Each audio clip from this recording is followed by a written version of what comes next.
এতিয়া আমি পঢ়িম জাইৰস্কোপিক। জাইৰস্কোপিকটো প্ৰথম জানিব লাগিব যে কি। জাইৰস্কোপিকত আমাৰ তিনিটা প্লেন থাকে। কি প্লেন থাকে? তিনিটা প্লেন থাকে। এটা হ'ল প্লেন অফ প্ৰিচিছন, এটা প্লেন অফ জাইৰস্কোপিক কাপল, আৰু এটা হৈ গ'ল axis of gyroscopic couple. Plane of precession, plane of gyroscopic couple আৰু plane axis of gyroscopic couple. এতিয়া এইটো এক্সিছত যোনটো আছে, মটৰটো এনেকৈ ঘূৰি আছে ক্লকৱাইজ বা anti clockwise.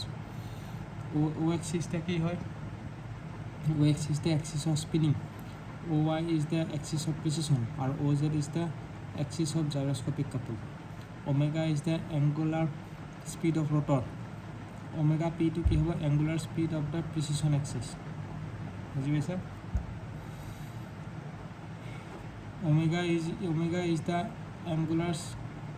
Omega is the angular velocity of rotor, or omega p is the angular velocity of the precision axis. I is equal to mk square. বুজি পাইছা? আইটো কি হয়? Mass moment of inertia mk square. তাৰপিছত magnitude of gyroscopic couple কি হয়? Magnitude of gyroscopic couple হ'ব I is equal to I omega p। Magnitude of gyroscopic couple কি হ'ব? I omega p। আৰু ৰিয়েক্টিভ জাইৰস্কোপিক কাপল কি হয়? Reactive gyroscopic couple হ'ল জাইৰস্কোপিক effect.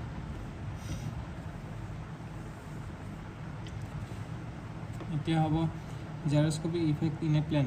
জাইৰস্কোপিক effect in a plane কি হ'ব? এইটো এটা প্লেন মানে এইটো আমাৰ যোনটো আমাৰ এৰোপ্লেন সেইটো কথা কৈছে। এইটো ৰেয়াৰ আৰু এইটো ফ্ৰণ্ট। ৰেয়াৰটো হ'ব এইটো টেইল ছাইড, আৰু এইটো হ'ল নোজ, আৰু এইটো হৈ গ'ল ৰটৰ। আৰু জাইৰস্কোপিক কাপল কি হ'ব? মেগনিটিউড অফ জাইৰস্কোপিক হ'ব C is equal to I omega p। Clear? C is equal to I omega p। আৰু লেফ্ট ছাইড অব্লিক ৰাইট টাৰ্ণ যদি কৰোঁ, তেতিয়াহ'লে মনত ৰাখিব লাগিব এইটো। লেফ্ট টাৰ্ণ বা ৰাইট টাৰ্ণ যদি কৰোঁ, তেতিয়াহ'লে ক্লকৱাইজটো আমাৰ পজিটিভ হ'ব, ক্লকৱাইজ ৰোটেশ্যনৰ পৰা ৰটৰটো পজিটিভ হ'ব, এণ্টি ক্লকৱাইজটো নেগেটিভ হ'ব। ফ্ৰণ্ট ছাইড বা নোজটো আমাৰ কি হ'ব? পজিটিভ হ'ব। ৰেয়াৰ ছাইডটো আমাৰ নিগেটিভ হ'ব। ৰাইট ছাইডটো যোনটো আছে, ৰাইট ছাইডটো পজিটিভ হ'ব, লেফ্ট ছাইডটো আমাৰ নিগেটিভ হ'ব। তেতিয়াহ'লে আপৱাৰ্ডটো কি হৈ যাব? আপৱাৰ্ড বা আপ, নোজটো আপ, টেইলটো ডাউন, তেতিয়াহ'লে পজিটিভ। ৰিজাল্টটো মানে এইটো ৰিজাল্টটো, আৰু এইখিনি গিভেন ডাটা, এইখিনি ৰিজাল্টটো।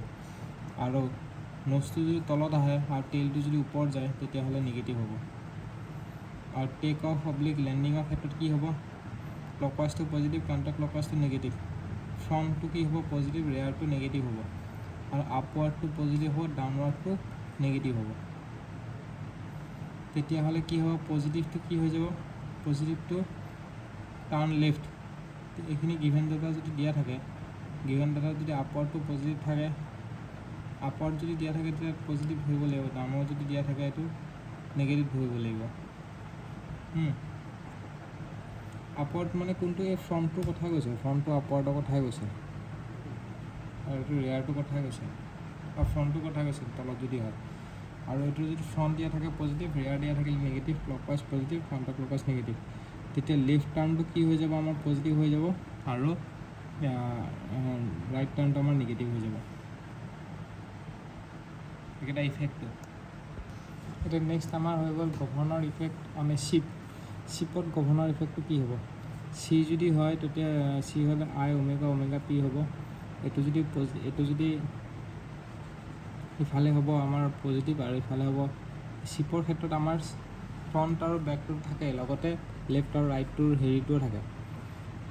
শ্বিপৰ ক্ষেত্ৰত এইটো হৈ গ'ল আমাৰ লেফ্টটো হ'ব পৰ্টাৰ এণ্ড, আৰু ষ্টাৰ বৰ্ডটো হ'ব ৰাইট এণ্ডটো। বুজি পাইছা? এইটো ফ্ৰণ্টটো আমাৰ কি বুলি কয়? ফ'ৰ বুলি কয়, বা ব' এণ্ড বুলিও কয়, আৰু ৰেয়াৰটো বেক বুলিও কয়, বা ষ্টিম এণ্ড বুলিও কয়। আৰু ইফালে হৈ গ'ল আমাৰ পৰ্টাৰ এণ্ড, আৰু ইফালে হৈ গ'ল ষ্টাৰ বৰ্ড এণ্ড। ষ্টিমটো যদি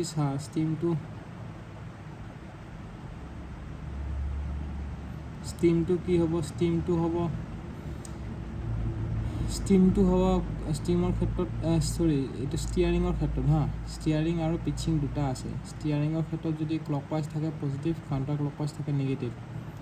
তাৰপিছত ফ্ৰণ্টটো হ'ব পজিটিভ, ৰেয়াৰটো হ'ব নিগেটিভ, ৰাইটটো হ'ব পজিটিভ, ৰাইট মানে আমাৰ এইটো ষ্টাৰ বৰ্ডটোৰ কথা হৈছে, ৰাইটটো হ'ব নিগেটিভ আৰু লেফ্টটো হ'ব, ৰাইটটো হ'ব পজিটিভ, লেফ্টটো হ'ব নিগেটিভ। এইকেইটা যদি গিভেন ডাটা দিয়া থাকে তেতিয়াহ'লে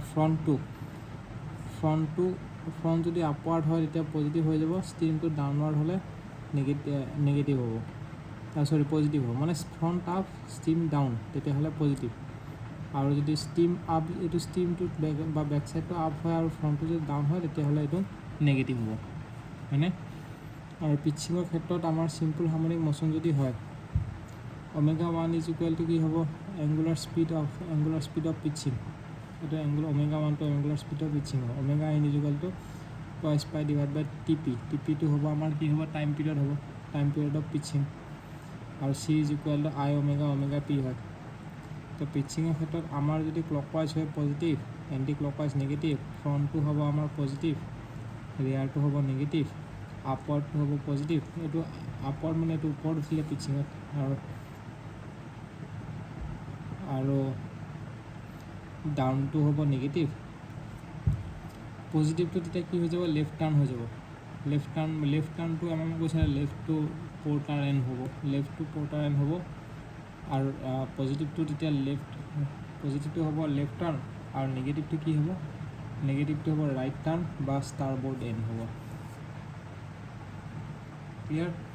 আৰু ৰলিংটো কি হ'ব, ৰলিংটো হ'ব নো জাইৰস্কপিক ইফেক্ট, ৰলিঙত জাইৰস্কপিক ইফেক্ট নাই, আৰু C is equal to I omega P হ'ব। আমাৰ জাইৰস্কপিক হৈ গ'ল, এতিয়া আমি কৰিম কেম এণ্ড শ্বাফ্ট।